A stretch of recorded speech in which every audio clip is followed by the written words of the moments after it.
Have you ever wondered if it's possible to create a beautiful miniature pond ecosystem that can survive and thrive without a filter? Today we're going to transform this glass tank into a living desktop ecosystem.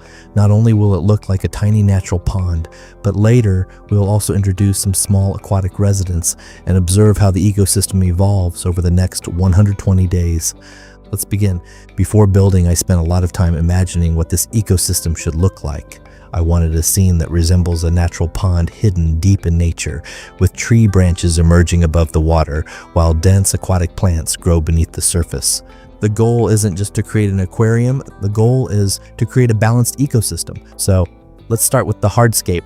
The first material I'm using is cork bark. I experimented with several different pieces of bark, testing various shapes and sizes to find the right composition. Some pieces looked interesting, but they were simply too large for this glass tank. After several adjustments, I finally found a layout that felt natural and balanced. The bark will serve as the foundation of our landscape, creating the appearance of weathered tree trunks rising from the pond. Once the main structure is in place, it's time to add plants. Plants are the heart of any ecosystem. They don't just make the environment beautiful, they also help absorb nutrients, improve water quality, and create shelter for future inhabitants. The first plants I'm adding are moisture-loving species that will grow above the waterline. Since these plants are not fully aquatic, they can dry out easily during the setup process. To keep them healthy, I spray them with water regularly while working. Next, I'm introducing centipede fern, also known as leaf fern. One of the reasons I chose this plant is its ability to slowly spread across the landscape over time. As it grows, it will soften the hard edges of the bark and create a more natural appearance. This is one of the most exciting parts of ecosystem building. You're not just designing what it looks like today, you're designing what it will become months from now.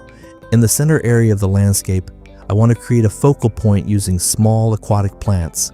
These plants will eventually grow between the rocks, giving the impression that nature has slowly reclaimed the hardscape over many years. Tiny details like this can make a huge difference in the realism of the final ecosystem. Now it's time to add another group of plants. For these, I'm carefully attaching them to the rocks using a small amount of cyanoacrylate glue. Many beginners worry about using glue inside aquariums, but when used correctly and in small quantities, it is generally safe for aquatic plants. The key is moderation. Too much glue can damage the plant and create an unnatural appearance. A small amount is all that's needed.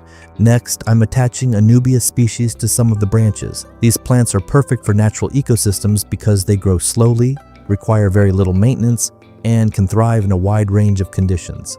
Again, I use a small amount of glue to secure them in place. As the roots develop, the plants will naturally anchor themselves to the wood. At this stage, the ecosystem is beginning to take shape. The branches create vertical structure above the water, the rocks provide texture and stability, and the plants are starting to bring life into the scene. But you may be wondering something. How can a miniature pond survive without a filter? The answer lies in biological balance. In traditional aquariums, filters perform many important functions. They circulate water, remove debris, and provide a home for beneficial bacteria. In a natural ecosystem, however, plants can take over many of these responsibilities. As plants grow, they absorb nutrients from the water. Beneficial bacteria colonize the surfaces of rocks, wood, and substrate. Together, they help process waste and maintain water quality. This is the same principle that exists in natural ponds, wetlands, and streams all around the world. Of course, balance doesn't happen overnight. An ecosystem needs time to mature. That's why the next few months will be incredibly important. As the plants grow, they'll compete for nutrients. Microorganisms will begin colonizing every available surface. The water chemistry will slowly stabilize. Eventually, the ecosystem may become self-sustaining enough to support small aquatic residents.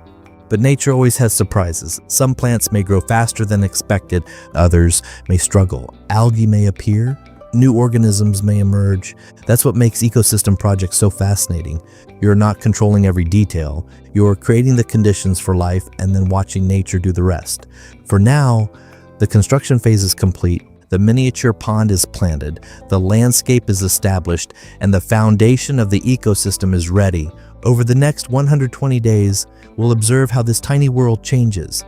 Will the plants take over the landscape? Will the ecosystem remain balanced without a filter? And how will the future residents adapt to their new home? Only time will tell. Thank you for joining me on this journey, and don't forget to follow along as we document the evolution of this living ecosystem over the next 120 days.